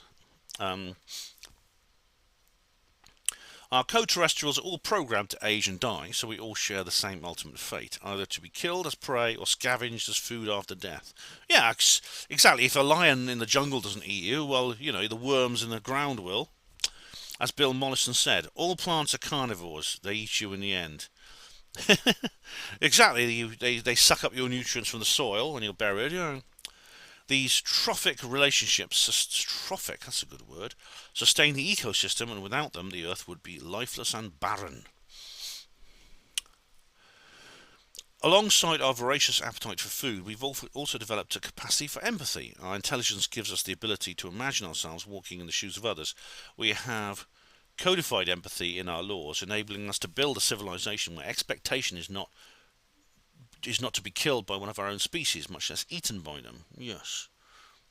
In most cultures, I think cannibalism is taboo in most cultures. Other animals can of course show empathy, but it doesn't usually extend much beyond their own offspring or related herd or pack. Humans routinely extend empathy to other species. So we have cat lovers and dog lovers and horse lovers, and many people who would not eat the meat of those species, or that wild species, seen almost as human, like chimps and gorillas. The really bizarre relationship I struggle to get my head around is that between humans and chickens. They are our number one prey species. We slaughter billions of them every year. Yet we enable them to exist in numbers and reach places they could never have attained or reached as wild birds. We must also demonstrate some empathy towards them, or there would be no such notion as free-range chicken or eggs.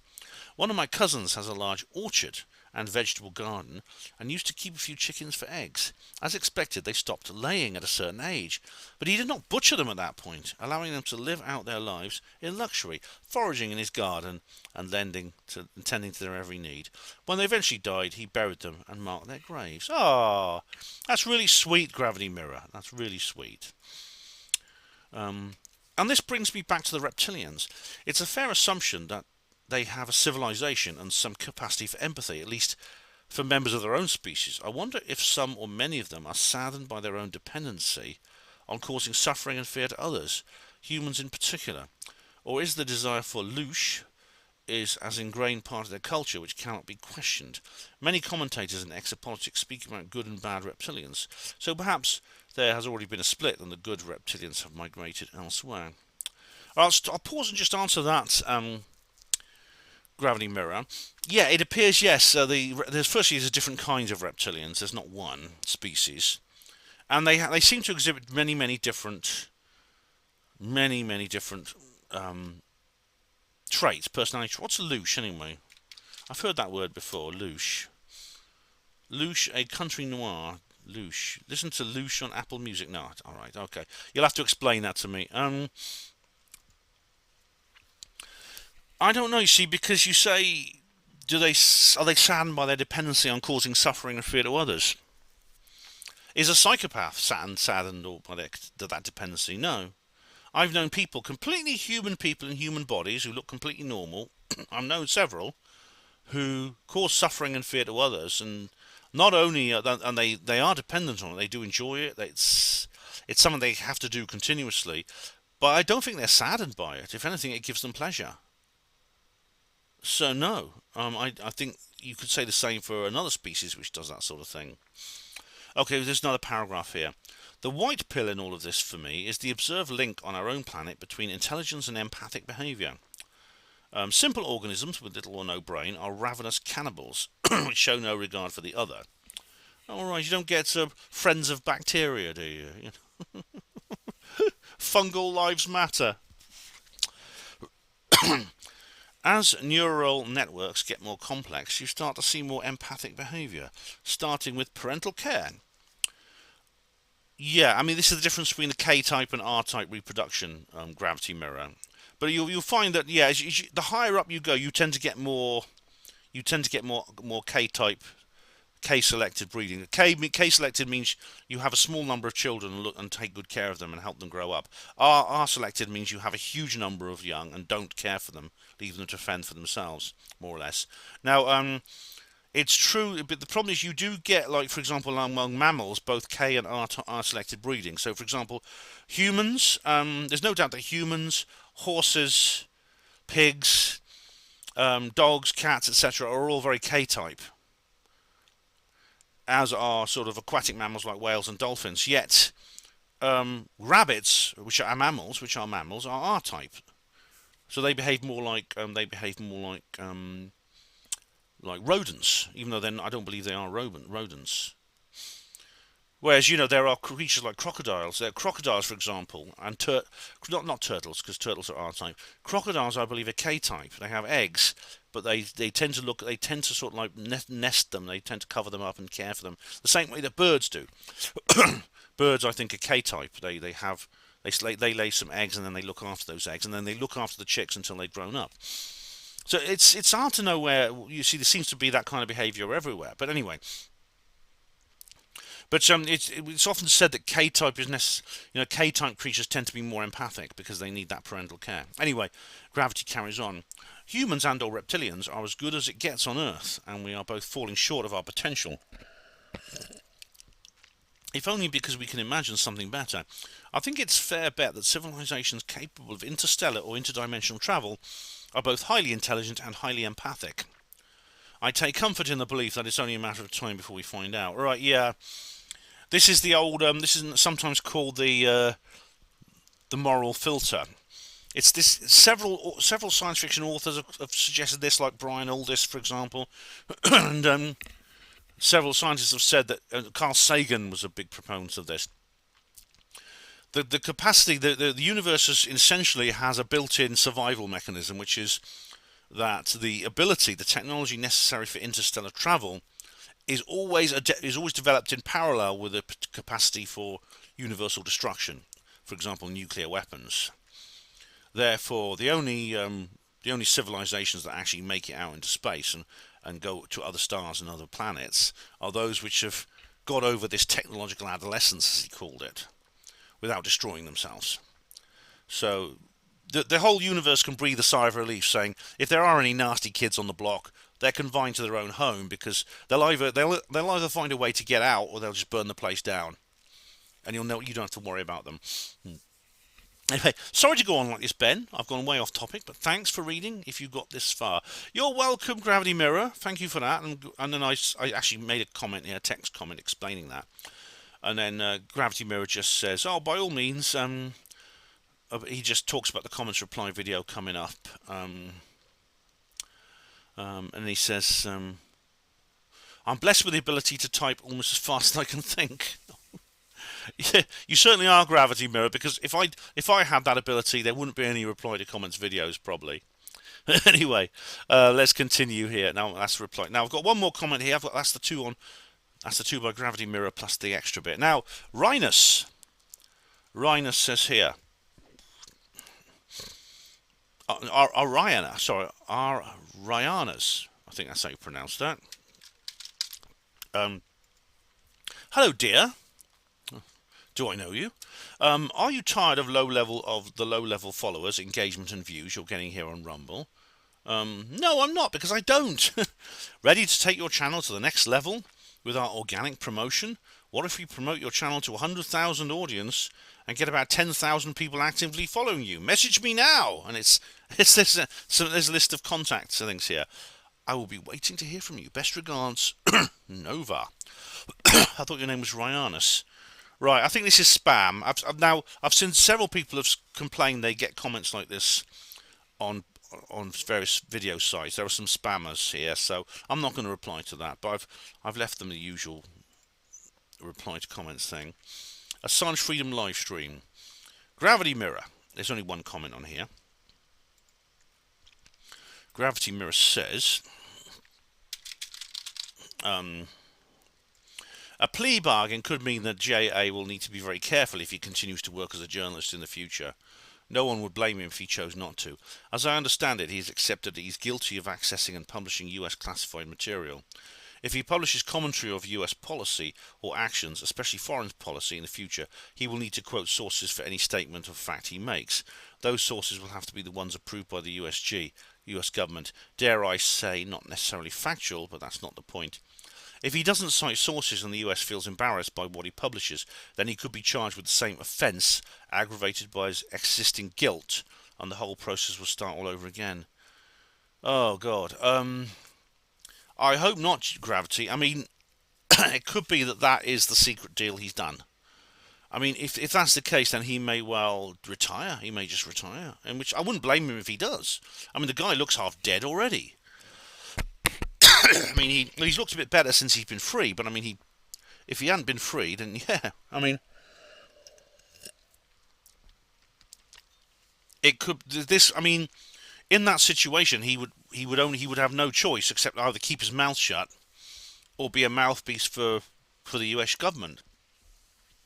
If I was in that situation, I would just keep my mouth shut. I wouldn't spread propaganda for them. I wouldn't. If that's, I mean, if that was part of the deal, then I hope I'd have the courage to say no, fuck off, I'll stay in jail. I hope I'd have the courage to do that. But if I was faced with a choice and they say, okay, you can get out of jail, and I said, well, look, I've got to get out of here to save my life, and you just go into retirement, I'd think, okay, well, in that case, I would say to Julian, I'm not going to judge him. He's done damn well in the course of his career. He's done a hell of a lot of good. I will not be, maybe he's done more than what most people have, so perhaps it's fair enough that he does that.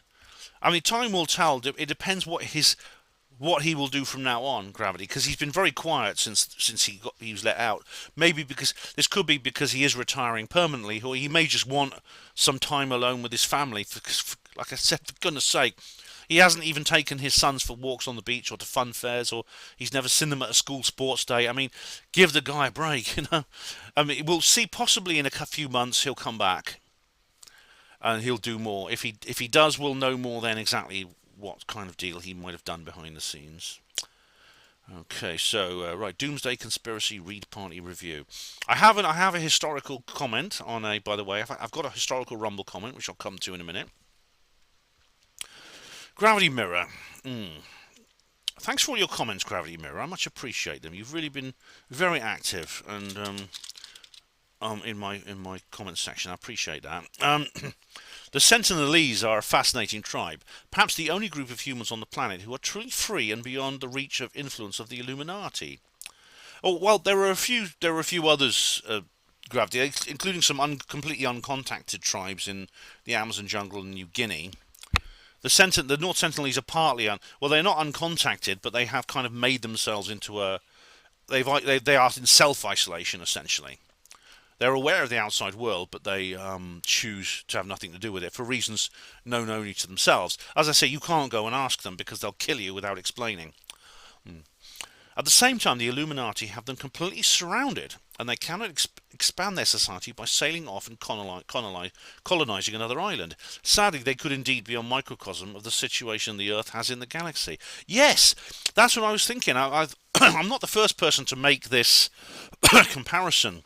I think it was actually Richard Dolan who said we may be like the North Sentinelese of the Milky Way. I mean, presumably at some point they could. I mean, they're only under isolation because of their behaviour and their self-isolation and their behaviour with outsiders. If they change their own behaviour,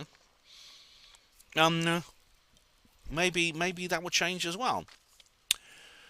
Gravity continues. I think the policy of the Indian government is right. If the North Sentinelese want to make contact, they can do so by sailing to the nearest island. They have boats capable of doing that. Yes, indeed, they have fishing boats. They have fishing canoes, which are paddled, which are powered by paddles, which could make the journey to a nearby island. It's not like they're in the middle of the ocean. I mean, they're actually literally just a few miles from other islands. Allowing random visitors is just going to get people killed and possibly the North Sentinelese wiped out by some disease or other. Exactly, yes. If you go there, they will kill you on sight, like they did that Korean guy. At the same time, you know, we could spread them a disease for which they have no immunity. That's right. Which has happened when some cultures are suddenly have contact with the outside world. Very often, unfortunately, the first thing that happened is they come into contact with bacteria and viruses from the outside world, which their immune system has no defense. The North Sentinelese are unknowingly still very vulnerable. A change in Indian government policy could see them wiped out by an armed invasion. If, for example, some oligarch fancies picking up a private island on the cheap and engineers some kind of skirmish with fishermen from neighbouring islands. Yes, I mean, I hope that doesn't happen. I really do, and I do hope that to continue this sort of like the metaphor with ourselves in the galaxy, I certainly hope. I sound like Dave. God blimey. I sound like Dr. David Clarke. I hope that nothing happens like that with the aliens if they try to sell the Earth to some developer. It might be like Hitchhiker's Guide to the Galaxy, where the Vogons come along and destroy the Earth. Developments in global governance could also threaten them if, for example, a messianic figure takes power in Jerusalem and insists that the entire world literally must be subject to his belief system and laws. Yeah, the rise of some kind of massive religious movement, is always a worry. And there are some people, including some very, very influential people, who do believe they are literally God incarnate. There's total megalomaniacs at work in this world. So, yeah, Gravity Mirror, see what you mean. Thanks for the comment. And then we have general election live stream.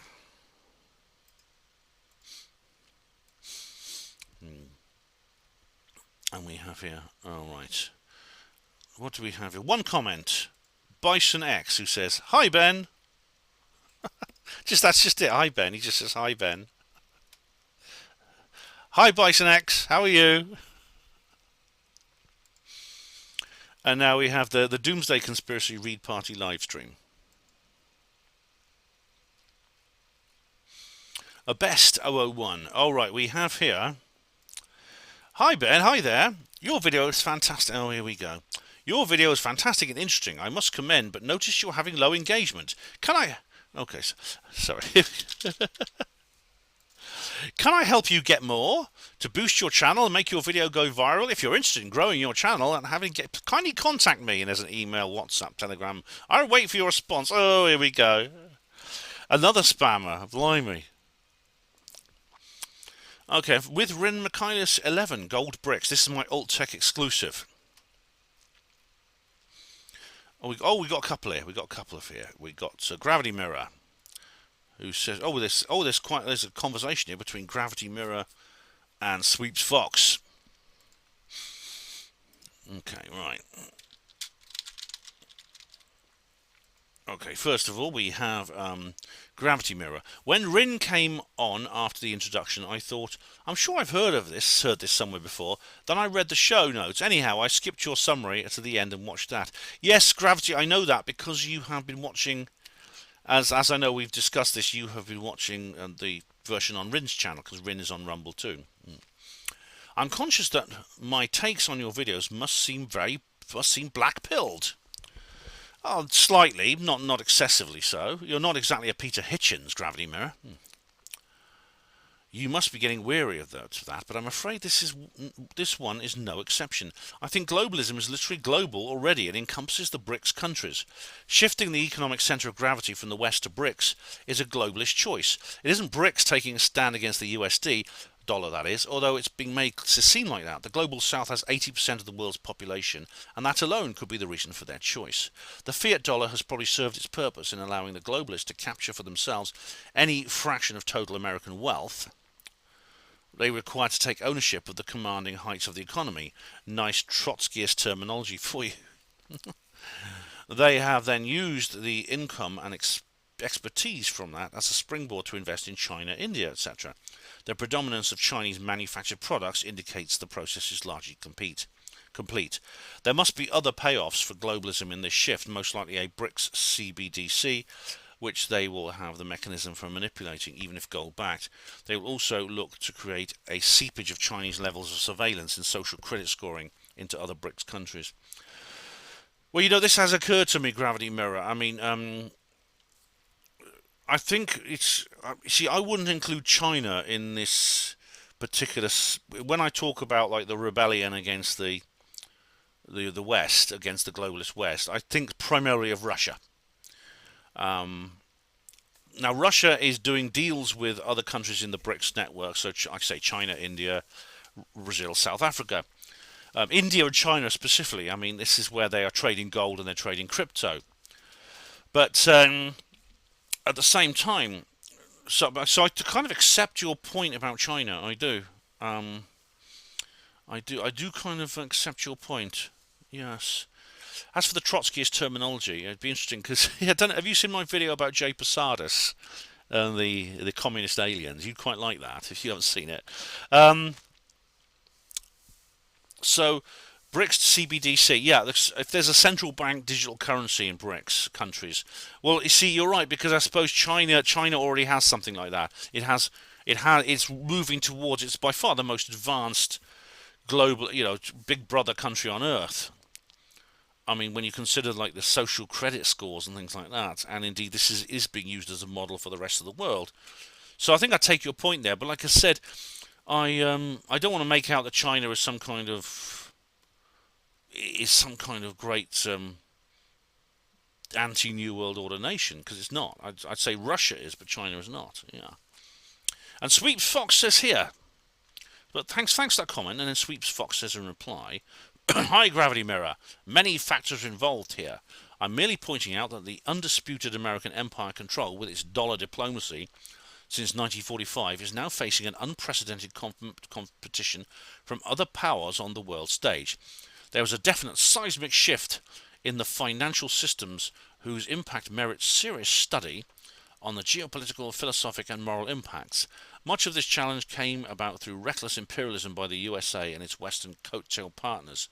We can only hope that somehow humanity itself will come out in some fashion as having values of freedoms restored. We're all aware of the evils in each of the hegemony controllers right now. Thanks." It's a good point, Sweeps. Yeah, I mean, I think I can't really add much to that, except, like I said, I take the point that Gravity Mirror made about China, but I think Russia is different. I think in that respect. And Sweeps Fox says, "Hello, Sweeps. How you doing, matey?"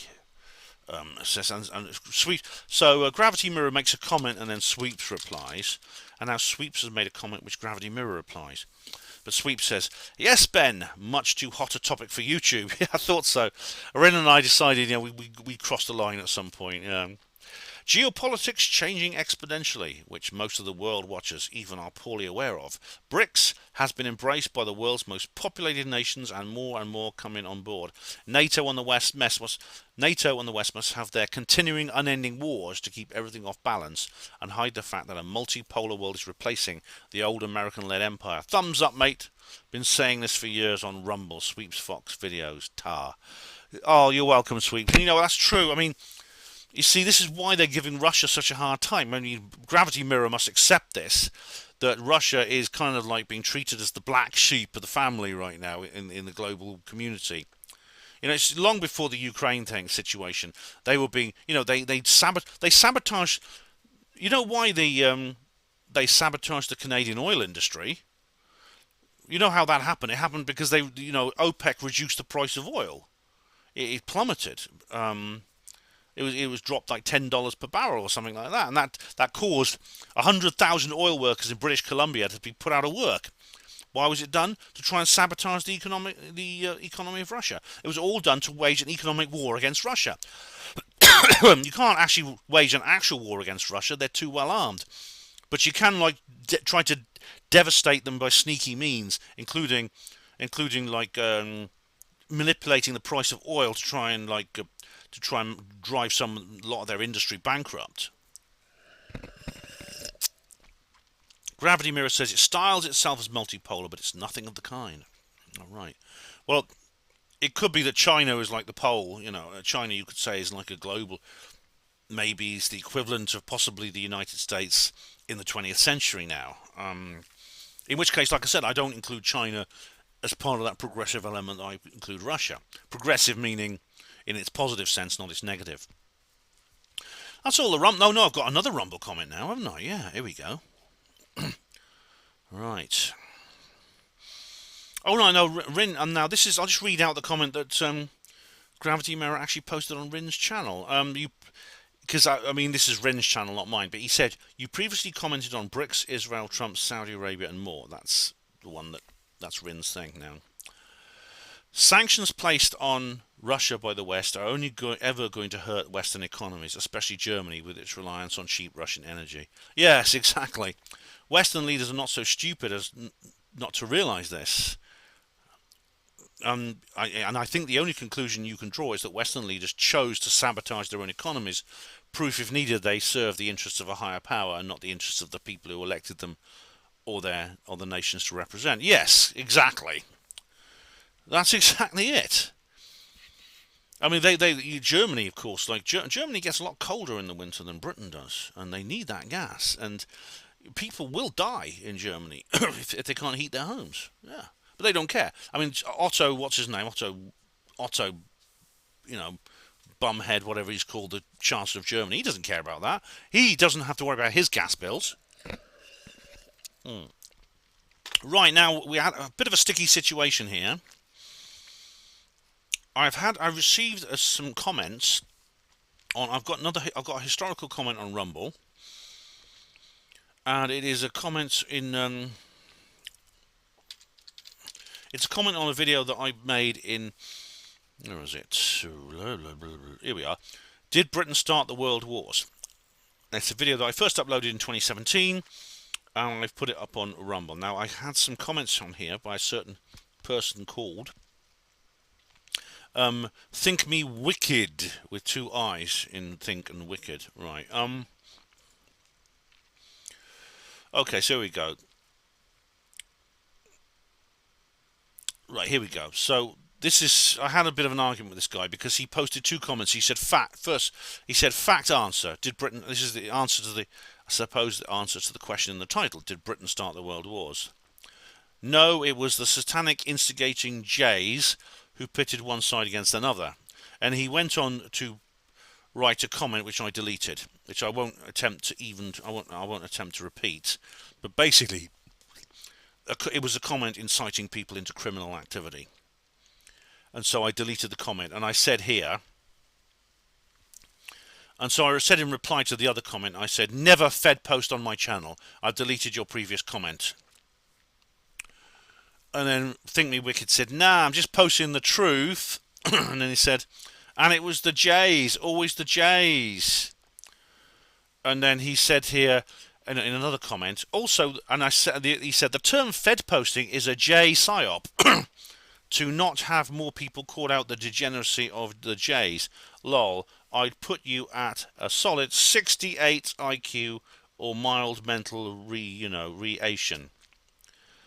So I ignored the insult and I just said underneath to here, I said in reply to him, Rumble is a free speech social media platform that has been set up by some very brave and dedicated people. There are a legion of charity-funded anti-fascist groups who spend their entire day scanning the internet looking for a reason to attack platforms like this.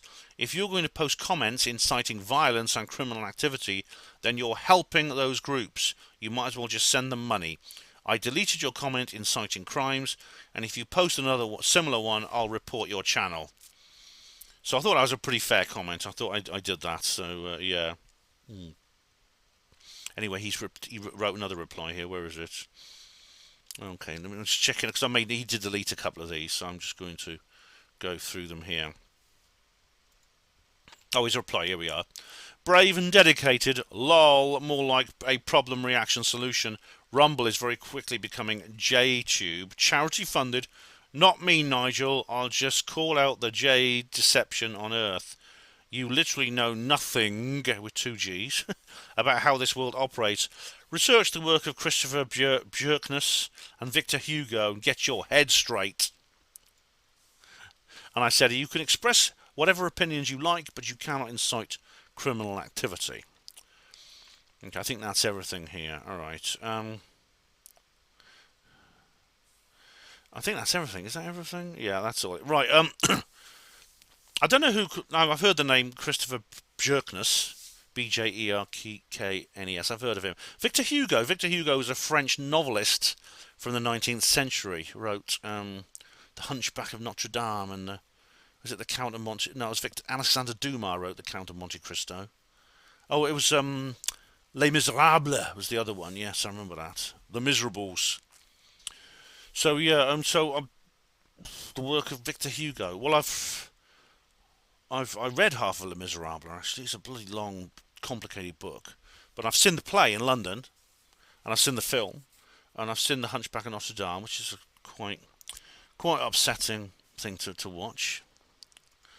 But anyway, guys, right, what's next? That's all the old tech now. Now that remains. There's only one thing left to do, and that is go back to YouTube and see if I've got any new comments. If there's any new comments here from the one that I said earlier. Let's have a look. Blah blah blah blah blah. No, I've had none. Okay, so that's it. I think that is it, ladies and gents. Yeah. So oops. All right. So. That's the end. That's the end of this video. This is going to be the shortest comments reply video I've ever done. 1 hour 52 minutes, the 1990th one. I think maybe it was because, maybe the reason it's so short is because I did so many live streams, and so people were like commenting live, so they didn't feel the need to comment underneath. But and also it's been not that long since the last one. But anyway, it doesn't matter how long or short they are. I think I didn't want to leave it too long since the last one. But anyway, thank you all of you for your comments. That's much appreciated. Obviously, if it wasn't for that, this video wouldn't happen. So thank you. Even some of the rude ones were quite amusing. So I'm glad I've sorted those out. What's coming up? Well, a few things are happening. Obviously, as you heard earlier, I'm going on tour. I'm actually going on tour to the south coast of England. I'm doing another talk for the Dorset Earth Mysteries group. And of course, the Weymouth Spiritual Awareness Centre, and you can go to HPANWO Voice and find the details of those. So when my tour starts, bring the prostitutes and cocaine and the stretch limos and things like that, and yeah, so that'll be fun. So that's coming up in a couple of weeks. Before then, there'll be other videos as well. I've got another Oxford graffiti video. There's my trip to Swindon. So I don't know when that's going to be. I'm hoping to do the Swindon trip probably sometime in the next, maybe even this weekend sometime. I'm not sure if I can find the time. But anyway, thank you all of you for watching HPANWO TV yet again. Hospital Porters, Pride and Dignity, stop the New World Order. Conspiracies, government cover-ups, Earth mysteries, monster cryptids, psyops, saucers and black triangles, HPANWO.